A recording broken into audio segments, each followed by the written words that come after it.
Olá, queridos, aqui é o professor José Roberto e dando prosseguimento ao nosso estudo devocional, eu quero estar falando sobre a primeira carta do apóstolo Pedro, capítulo 4 e 5. Aqui em 1 de Pedro 4, ele começa com uma exortação clara. Ele diz, portanto, visto que Cristo sofreu por nós na carne, arme-se também no mesmo pensamento. Pedro exorta os crentes a seguirem os passos de Cristo, isto é, o exemplo, preparando-se para a realidade inevitável do sofrimento e comprometendo-se a viver em retidão. Pedro reconheceu que o sofrimento de Cristo não era sem sentido, tinha um propósito profundo. Seus sofrimentos levaram à nossa salvação. Da mesma forma, nossas provações e sofrimentos podem nos aproximar de Deus, ajudando-nos a abandonar sem crescer espiritualmente. Reconhecer isso nos ajuda a desenvolver uma mentalidade semelhante à de Cristo, que vê o sofrimento a uma perspectiva mais elevada. O apóstolo também escreve sobre abandonar as concupiscências dos homens e viver de acordo com a vontade de Deus. Este é um chamado para dizer não aos desejos mundanos que podem nos afastar de Deus, e sim ao plano de vida que leva à vida eterna. Viver de acordo com a vontade de Deus pode nem sempre estar alinhado aos costumes do mundo, mas leva a uma vida duradoura de alegria e paz.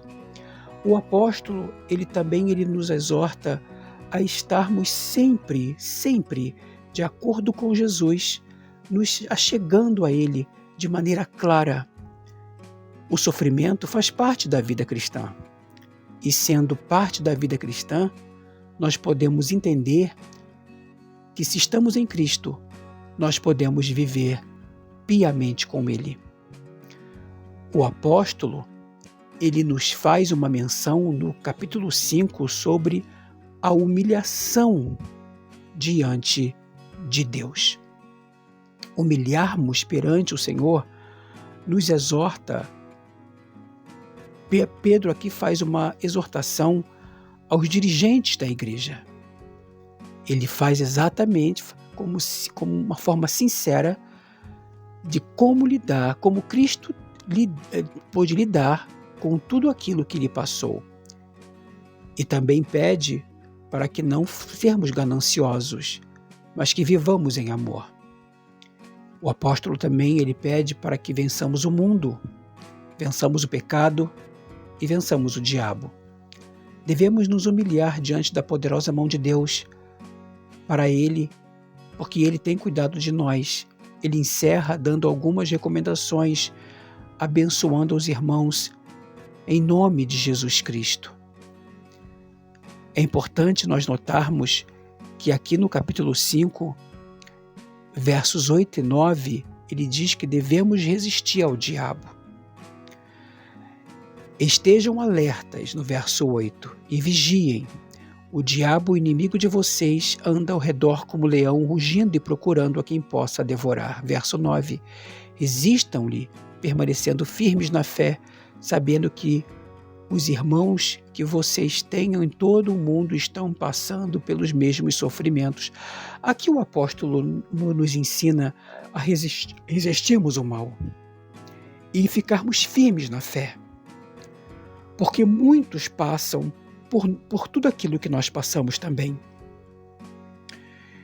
E nas recomendações finais e bênçãos do verso 10, ele diz: o Deus de toda graça, que os chamou para a sua glória eterna em Cristo Jesus, depois de terem sofrido durante um pouco tempo, os restaurará e confirmará, lhes dará forças e porá sobre vós alicerces. Queridos, tenham sempre em mente que se Jesus nos chamou, Ele sempre estará conosco. Se nós passamos por sofrimento, isso não durará pouco, pois na eternidade não haverá mais sofrimento e dor. No verso 11 ele diz: a Ele seja o poder para todo sempre, a Cristo Jesus seja o poder para todo sempre. É importante que o apóstolo nos deixou estas recomendações para que nós possamos viver, mesmo que soframos, possamos sentir que a poderosa mão de Deus e o abraço de Jesus está conosco. Que você fique com essas palavras, que Deus te abençoe e que te dê graça sobre graça neste dia e que nada lhe falte. E o apóstolo termina: aquela que está em Babilônia, também eleita, envia-lhe saudações, e também Marcos, seu filho. Saudações a todos vocês, queridos. Fiquem na paz, em nome de Jesus.